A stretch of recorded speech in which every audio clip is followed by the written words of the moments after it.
Let's have a little bit of a chat about pseudotektites, which are a material that people very often, unsurprisingly, sell as tektites because they look like tektites, but they're not.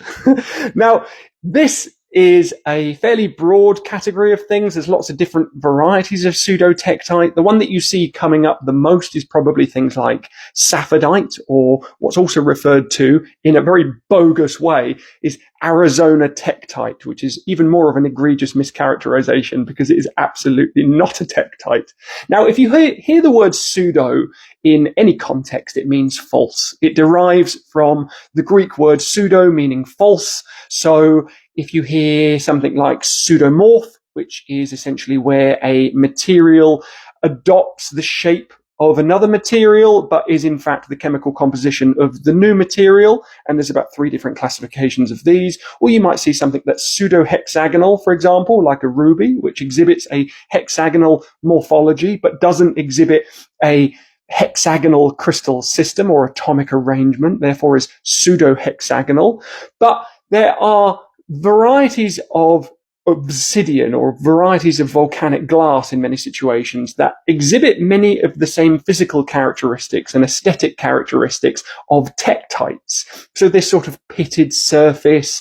Obviously, tektites by their very nature tend to be varieties of glass, but they are byproducts of a meteorite impact, which at its very origin makes it more interesting. Something like moldavite that has just by coincidence popped up behind me is a variety of tektite from the Greek tektos, meaning molten. So it is a variety of glass, but what has applied the heat is usually some kind of percussive impact or airburst, like with something like the Tunguska event, or perhaps what caused the genesis of something like Libyan desert glass. It's enormous amount of heat from some kind of non-terrestrial body, either making contact with the Earth's surface or detonating above the surface of the continental or oceanic crust.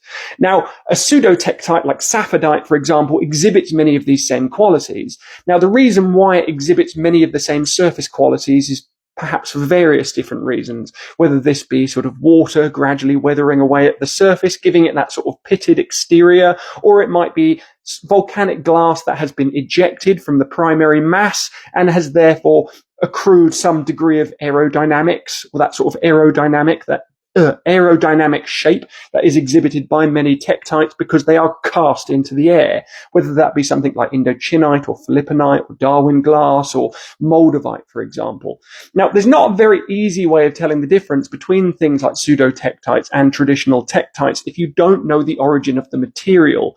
This is why people get away with selling pseudotektites as tektites, because they get to remove people from the origin of that material.